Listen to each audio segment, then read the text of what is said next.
ખેડૂત મિત્રો, જગતનો તાત યુટ્યુબ ચેનલમાં આપનું સ્વાગત છે. જય માતાજી.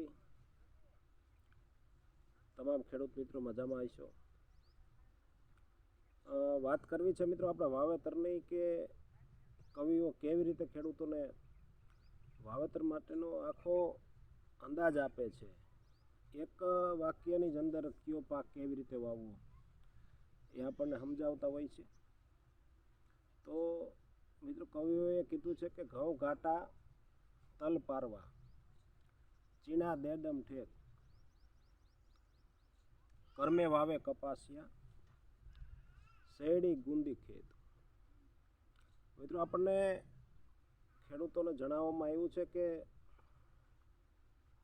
ઘઉં ઘાટા વાવવાના હોય છે, કારણ કે ઘઉં પારવા ન હોય. ઘઉંને હંમેશા ઘાટા વાવેતર કરવાનું હોય છે, એટલા માટે ઘઉં ઘાટા હોય, તલ પારવા હોય છે. એટલે તલી જે તલ આપણે વાવીએ છીએ તો હંમેશા પારવું વાવવાનું હોય છે. એ ઘાટું ન હાલે, કારણ કે ઘાટું ઉત્પાદન ન આવે. ઘઉં ઘાટા તલ પારવા, ચીણા દેડક ઠેક. ચીણા જે આપણે ચીણાના જ ખેતરમાં બેઠા છે, એ જોઈએ છીએ કે ચીણા કેટલા પારવા છે.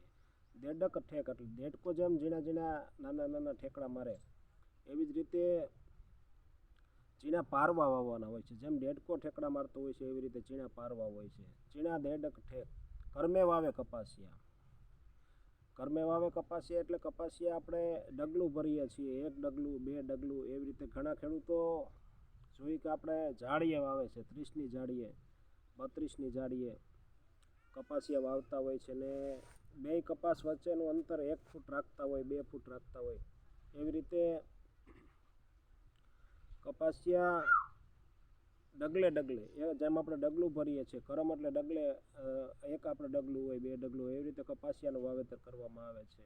અને શેરડી ગુંદી ખેત. શેરડી ગુંદી ખેત એટલે શેરડી જે આખો હાઠો હોય છે, એમાં નાની નાની કાતડીઓ આવે છે. એ કાતડીઓના ટુકડા કરી